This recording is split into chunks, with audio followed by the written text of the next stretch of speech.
Hey guys, I'm Ed, and this is Beachside Retirement. Thanks for joining me on my journey. So today, I've got a question for you. Do you ever sit at home and you say, when is the right time for retirement? I've been thinking about it for a while, but when is the right time? That's a serious question. It's a question I ask myself. And I think to really get the answer right, you got to think about the things in your life that are going on right here at the moment. I mean, have you ever had one of those really bad days at work? And you're like, what am I doing here? I mean, like a really bad day or maybe a bad week where you feel like your stress level is just this high. I think a lot of us have had that. And I think the trick when you deal with that kind of goes with the when's the right time. When you think about what you're dealing with, you have to realize that it's not just about money.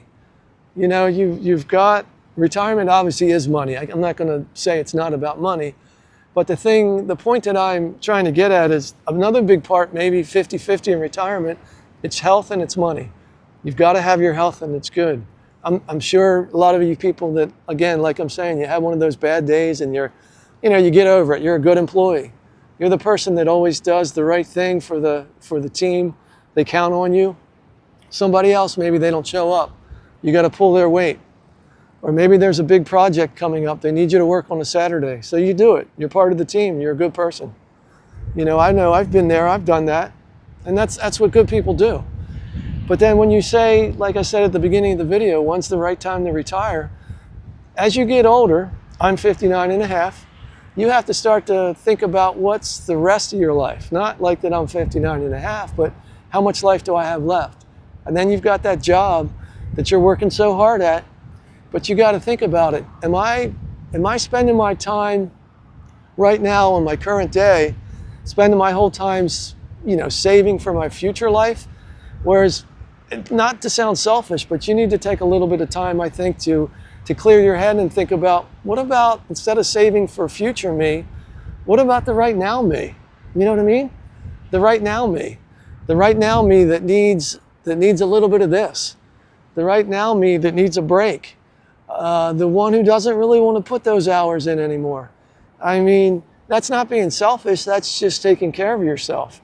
You can always make more money. If you step away in retirement and you realize times are tough, take a part-time job, get a side hustle, do what you can do. And I'm not trying to say this in a bad way, but we all know the one thing money can't buy. Money can't buy time. I'm standing here on this beach today to try to bring you my point of view. My whole thing with this channel is to kind of give back to people that have helped me. I'm showing you a point of view through my eyes that I've kind of decided, hey, I know I'm not going to get some of this time back. So I want to take right now what I got and move forward and try to work on the right now me. You know what I mean? Like with you guys, like I'm saying, try to think about, obviously money's a big deal, but when is the right time for me? Maybe start making it right now. You don't want to miss too many of those grandkid birthday parties, or let's say it's Easter and you've got something, family thing to do, but nope, I got a work thing that's like the weekend before, so I can't help prepare. I'm going to miss dyeing the Easter eggs.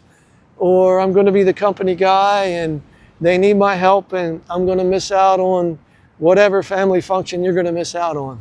So I would say my advice in that situation, try to limit what you're faced with.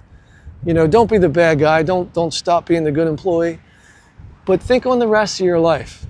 I mean, if you're at a job and you're trying to walk away, make that your priority. Change your schedule around what some of the things that your family needs. Make your family the priority. And so for myself, that's how I helped figure out what's the right time. And for me, it's now. And because it's now, that's why I'm doing this video with you. I'm here trying to do my best, trying to show you, why I think that, I think it's important to show other people that it can be done.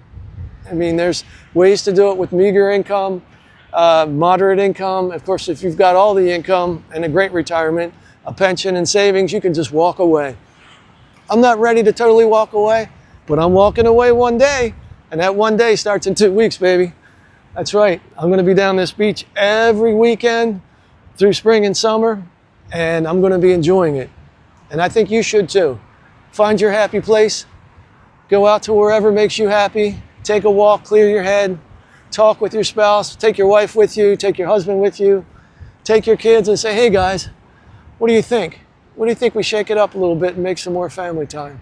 So I think the more you do that, it'll make that question in your head, when's the right time for retirement? It'll make you think about it. And if you think about it, it'll make you take action. And then from taking action, I think you'll put a plan in place. It's not easy. It's hard to do. Sometimes it's a little scary. But if you never dream about it, if you never think about it, it's not going to happen. So as always, I thank you for your support, coming here, listening to me ramble on. Again, I try to do my best. Hit that like button. Let me know you're out there. I really love your comments. I like people knowing that, or I like knowing that people listen to me. Sometimes I love just some of the thoughts in my head. I don't know if they're helpful, so I'd like to hear your comments and what you're going through with your retirement. Tell me where you're at and what you're thinking of doing. I would appreciate you if you'd consider subscribing on my journey. It really means a lot when you know other people listen to what you say. It helps me try to do a better job. Again, I learn from people I talk to on these YouTube videos, and it just makes me want to try to help the person who's maybe a little bit nervous about doing it or hasn't done it. I'm just here to say, hey, you know what? I feel the same way, but I'm going to try and do it and share my journey with you. That's why I always say welcome on the journey and keep it along with me.